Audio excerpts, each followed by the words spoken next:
Hi everyone, இன்னைக்கு கார்த்திக் ரேவதியில் ஒரு பயங்கரமான ப்ரோமோ வந்திருக்கு. அதை பற்றி தான் பார்க்க போகிறோம். இந்த வீடியோ பிடிச்சிருந்தா லைக் பண்ணுங்கள் அண்ட் சப்ஸ்கிரைபும் பண்ணுங்கள். வாங்க வீடியோக்குள்ளே போகலாம்.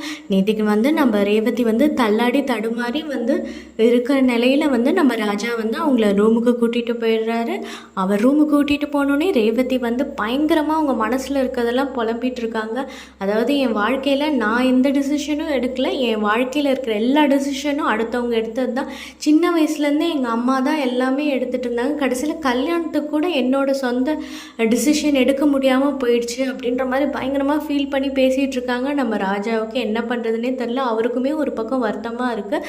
இதுக்கப்புறம் என்ன ஆகிடுதுன்னா, நம்ம ரேவதி லைட்டாக அவங்க ட்ரெஸ்ஸில் வாமிட் பண்ணிடுறாங்க. அதுக்கப்புறமா காத்தால் விடிஞ்ச மாதிரி காட்டுறாங்க. விடிஞ்ச மாதிரி காட்டினதுக்கப்புறமா பார்த்திங்கன்னா நம்மளோட ரேவதி நைட்டு சாரீ கட்டியிருந்தாங்க. ஸோ காத்தால் அவங்க எந்திரிக்கும் போது சுடிதாரில் இருக்காங்க. அவங்களுக்கு செம்ம ஷாக்கு. என்னடா இது, நம்ம நைட்டு தூங்கும் போது சாரியில் தூங்கியிருந்தோம், காத்தால் எழுந்திரிக்கும் போது எப்படா சுடிதார், ஐயோ ஒருவேளை ராஜா தான் அதாவது ட்ரெஸ் நம்மளை சேஞ்ச் பண்ணியிருப்பாரு அப்படி இப்படின்னு அவங்களுக்கு மனசுக்குள்ளே ரொம்ப கஷ்டமாக பயங்கரமாக ஒரு மாதிரி அன்ஈஸியாக ஃபீல் பண்ணிகிட்டு இருக்காங்க. அதுக்கப்புறமா பார்த்திங்கன்னா எப்பவும் போல் ராஜாவை நினச்சிட்டு திட்ட ஆரம்பிக்கிறாங்க. அப்போ ராஜா எதுவுமே சொல்லாமல் முதல்ல புரிஞ்சுக்கோ அப்படின்னு சொல்லும் போதே ஒருத்தவங்க காலிங் பெல் அடிக்கிறாங்க. அடித்தோடனே இந்தாங்க மேடம் உங்களுக்கு காஃபி அப்படின்ற மாதிரி ஒரு லேடி ரூம் சர்வீஸ் வந்திருந்தாங்க.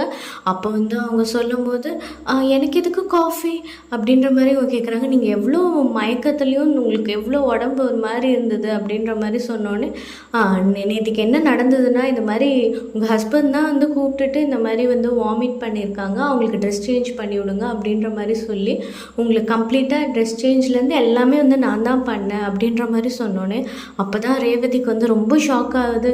ஐயோ நம்ம தெரியாமல் ராஜாவை திட்டோம், பட் இருந்தாலும் அவங்களுக்கு லைட்டாக ஈகோ கிளாஷ் ஆகுது. அதனால் அவங்க அப்படியே விட்டுடுறாங்க. இருந்தாலும் லைட்டாக அவங்க சாரி சொல்லிவிட்டு விட்டுடுறாங்க. அதுக்கப்புறம் அவங்களுக்கு தலைவலியும் சுத்தமாக போகலை. ஏன்னா நேற்றுக்கு அந்த இது குடித்ததுனால அவங்களுக்கு ரொம்ப ஹேங் ஓவர் ஆகிடுச்சு போல் இருக்குது. அதுக்குனால என்ன பண்ணுறாங்க அப்படின்னு பார்த்தீங்கன்னா, நான் போயிட்டு மெடிக்கல் ஷாப்பில் போயிட்டு மெடிசன் வாங்க போகிறேன் அப்படின்ற மாதிரி போகலான்னு சொல்கிறாங்க. உடனே ராஜா சொல்கிறார், தயவுசெய்து தனியாக போகாது, ஏன்னா அவருக்கு தெரியும்ல மாயா இங்கே தான் இருக்காங்க. அதனால் ஆனால் அவங்க சுத்தமாக கேட்கவே இல்லை, நான் கிளம்பி போகிறேன் அப்படின்ற மாதிரி அவங்க கிளம்பி போயிட்டுருக்காங்க தலைவலியோட. அவங்க அதுக்கப்புறம் என்ன ஆகுதுன்னு பார்த்தீங்கன்னா, மாயாவும் பின்னாடியே ஃபாலோ பண்ணிகிட்ருக்காங்க. அவங்க மெடிக்கல் ஷாப்பில் அந்த லேடிக்கிட்ட பேசி மெடிசன் தலைவலிக்காக வாங்கிட்டு அவங்க திரும்பி வரும்போது மாயா அதுக்குள்ளே அவங்க ஆளுங்களெல்லாம் வச்சு நம்ம ரேவதியை கடத்திடுறாங்க. அவங்க கடத்தும் போது என்ன பண்ணிட்டாங்கன்னா, அவங்க பர்ஸு எல்லாமே அப்படியே தொப்புன்னு கீழே அங்கங்கே விழுந்துருது.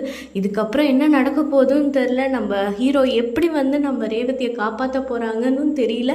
ஸோ இதெல்லாம் நம்ம வெயிட் பண்ணி நம்ம பார்க்கலாம்.